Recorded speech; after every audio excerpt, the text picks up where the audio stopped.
Dr. Mina McCullough here, physical therapist. Steps of form. So we're going to go to the steps of form of the foot doming today, and we're going to talk about how to do it better and how to actually just do it. A lot of times people have trouble just performing it based on the current instruction. So we're going to go through that today. Here are the steps to how you're doing foot doming wrong, and you will never do that again, and this will build the arch. So I'm going to jump right into the exercise. I'll talk a little bit about anatomy, and then I'll give you the most important secret to getting this right every time at the end. So stay tuned. So you're doming your foot incorrectly, and you're wanting to know how to do it correctly, or you're not able to dome your foot and wondering why you can't.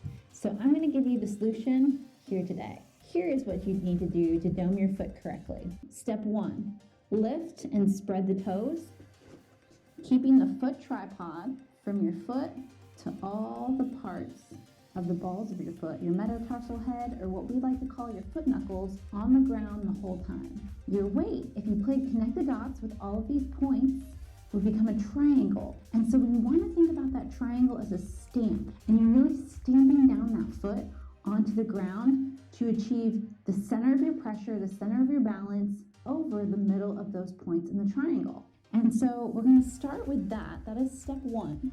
Lift and splay the toes. So they're spreading apart, right? We're spreading those toes apart, but not with your hands. We're using your muscles. And that's how we're going to best activate and build that arch. So I want you to lift and spread, and then I want you to press that tripod, that triangle, down into the ground, almost like you're slowly stamping something.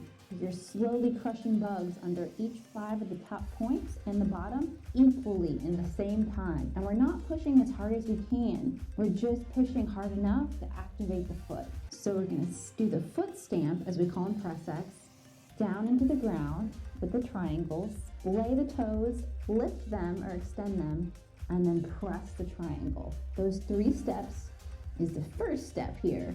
Now, the next step is we keep that position as we go on to the next step.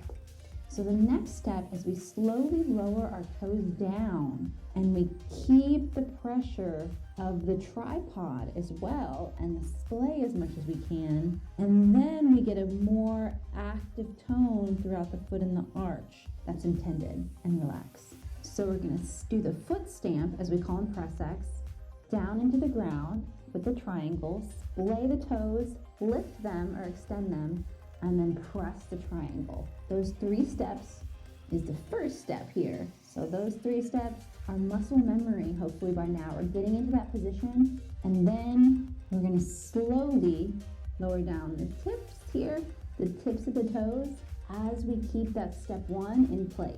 So we're here, we're spread, and then we slowly lower. And then we get this nice contraction through spread, lift, slowly lower all the points down. We're getting that nice contraction through the foot there. And relax. And that is one of the muscles that controls the arch. So doming your foot is essentially activating this inner arch part of your foot. And what that does is it brings, and a lot of times people are told to bring the front half of their foot closer to the back half of their foot. This is an arch building exercise, and a lot of times prescribed and given to people for plantar fasciitis, as well as other reasons. And a lot of times people just try to squeeze up their foot to try and activate this muscle in here. But what I've found is you need to go through a succinct process of steps. It's an interesting idea, especially for people who want to get more balanced and stable prior to the workout. I mean, this is a workout itself, body, when you're fully connected with everything too. You have better posture. There's a lot of things that you're more ergonomically sound. The most valuable part of this is something we call prioritization. What is prioritization? Well, prioritization is if I give you 2 things to do and you have to multitask to do them. A lot of times you're going to do one thing more than the other because you're doing 2 things at once, right? So we're purposefully giving something a top priority and a second priority. So in this activity here, the top priority is actually to keep the first initial position. And even if you go to put down the toes and you're having a hard time keeping that initial position, I don't want you to lose it. I'd rather you only be able to get the tips of the toes down halfway while keeping the initial position and teaching your body how to do it correctly and more intensely, more effectively, rather than losing that first position, setting your toes down, and not getting the benefit that you deserve out of this exercise.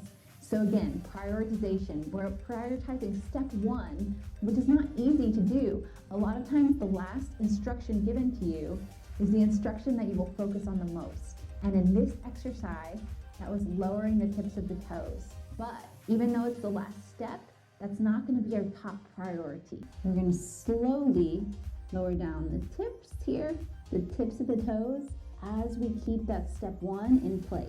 I've come to find out a lot of times people think doing their way, which they believe is the right way because they've been told by somebody, is actually not the most effective way for most people. And a lot of times the way things are taught is from somebody who has a really great body, who's a fitness expert, and they're just teaching based off their bodies. But what I've realized is working with people of all different body types, that most people are stiff in some areas, and especially if you're past the age of 35, you really need to be doing things differently. Happy foot doming.